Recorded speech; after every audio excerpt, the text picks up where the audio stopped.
회생 파산해도 됩니다. 예, 회생 파산해도 돼요. 퇴직금 6억 원 더 얹어줬다. 은행들 이자로 돈 잔치한다. 제가 이제 회생 파산을 또 많이 하다 보니까 오늘은 이제 회생 파산 주제를 하나 하길 끼워넣었어요. 그래서 회생 파산해도 됩니다. 예, 회생 파산해도 돼요. 왜 그렇게 제가 얘기할까요? 국내 14개 은행이 2019년도부터 지난 8월까지 희망퇴직금 명목으로 지급한 금액은 6조 5천억 원이 넘습니다. 한 해 예산 600조 정도 되죠. 그죠? 예산의 1% 정도가 이자 뭐 더 많이 벌었겠고 희망퇴직금으로 이만큼 줬다는 거죠.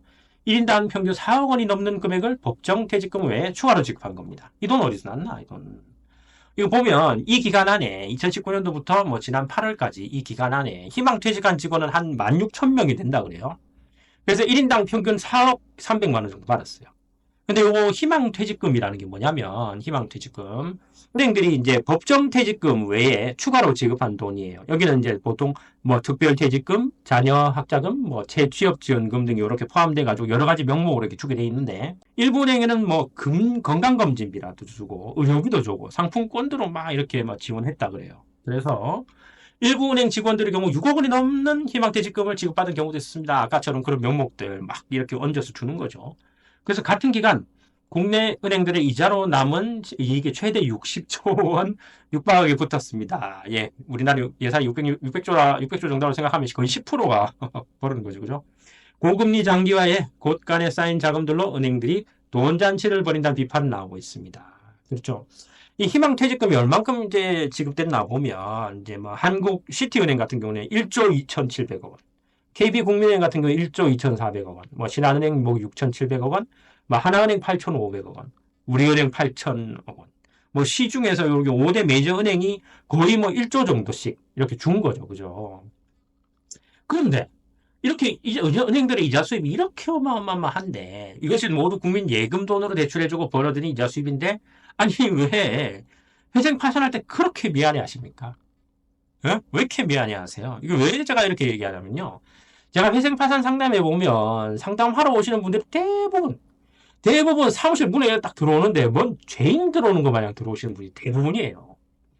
어떤 분은 상담하면서 내도록 계속 내내 미안하다 죄송하다 저한테 그래. 내가 돈 빌려준 것도 아닌데. 나한테 못 갚은 것도 아닌데 왜들 그러세요? 그때.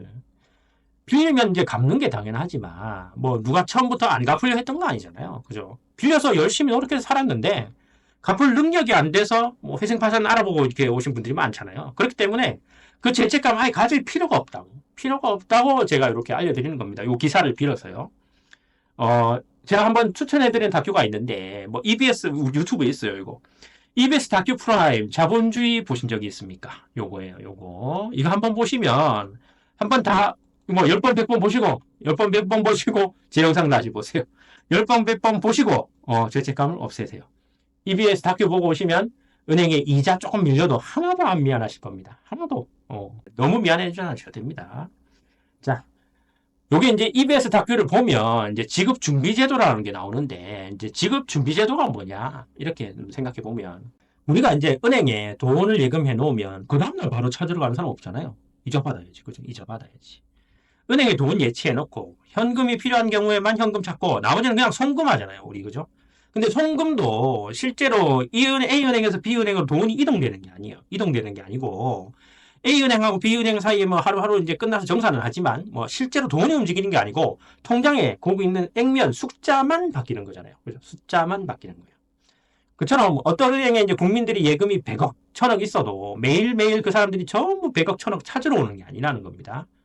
이제 역사적으로 이제 1000억 정도 예금이 있으면 뭐 실제 현금으로 찾으러 달라고 오는 사람들은 뭐 요 정도였다, 요거밖에 없었다, 라고 역사적인 경험을 바탕으로 이제 만들어지는 게 이제 지급준비제도라는 건데 지급준비제도라는 게 뭐냐면 전체 예금액 중에 일정 비율 이상을 나라의 중앙은행에서 이제 예치를 해둬야 돼요. 왜냐하면 돈 찾으러 오니까 돈 찾으러 오니까 그 사람들 내줘야 되잖아요. 그래서 전체 예금액 대비 지급준비금의 비율을 지급준비율이라고 하고 우리나라는 지급준비율은 7%입니다. 이 7%가 뭐냐고 하면 은행에 100원 예금을 해놓으면 7%잖아요. 지급준비율이. 7%만 한국은행이 예치하면 나머지 93원은 어떻게 하는데 활용해도 됩니다. 이거 다 대출로 나고 그렇죠. 우리나라에서. 그럼 93원을 다른 돈 필요한 사람한테 빌려주는 겁니다. 그러면 이 빌린 93원은 어디로 가겠어요, 우리나라에서? 물론 빚 갚는 데도 쓰고 막 이렇게 하지만 보통 은행을 또 들어가요. 그럼 은행을 또 들어가면 돈 받은 그 93원을 받은 은행은 어떻게 할까요? 정답은 93원 대출 받은 사람 또 이제 다른 은행에 93원 예금할 테니까 거기에 7%인 6.5원을 다시 한국은행에 예치를 합니다. 그리고 나머지 86.5원은 또 뭐 한다? 또 대출하는 겁니다. 또 대출. 그럼 이 86.5원을 가져가 또 어떻게 한다?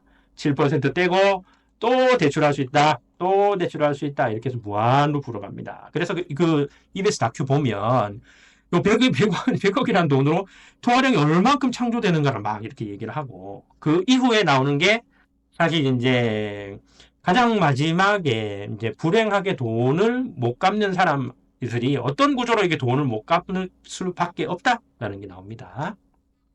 그래서 은행은 어떤 상태든 돈을 법니다. 돈을 벌어요. 그래서 이자 수입이 저렇게 되는 겁니다. 그래서 은행에 이자를 납입하지 못하여 해서 죄책감 느낄 필요성이 있는가 없는가? 다큐 보고 오세요. 없습니다. 은행권 채무가 많으신 분들은 회생 파산하시면서 굳이 미안해 않으셔도 됩니다. 저는 이렇게 말씀드려서요. 이제 의뢰인들한테 이미 은행인 선생님께 대출 실행했을 때 이득 많이 봤어요. 선생님께서 대출금 못 갚는다 하더라도 은행은 손해보는 게 없어요. 은행은. 근데 이걸 오해하시면 안 되는 게 은행권 채무가 채무의 대부분이신 분들은 이렇게 생각해도 되는데 채무의 대부분이 지인으로부터 빌리신 분들, 가족들한테 빌리신 분들은 좀 미안해 하셔야 돼요. 내가 이게 들어누워가지고 퇴생 파산하기 때문에 그분들도 또다시 경제적으로 어려워지잖아요. 그래서 제가 이렇게 말씀드리는 거는 채무가 은행권 채무가 채무의 대부분이신 분들은 이렇게 하셔도 된다는 겁니다. 그럼 왜 회생 파산 못하는가? 미안해서 하실 필요는 없어요. 우리나라 대부분 사람들 제가 만나보면 대부분 성실하고 빌린 돈 못 갚는 거에 대해서 정말 미안해하십니다.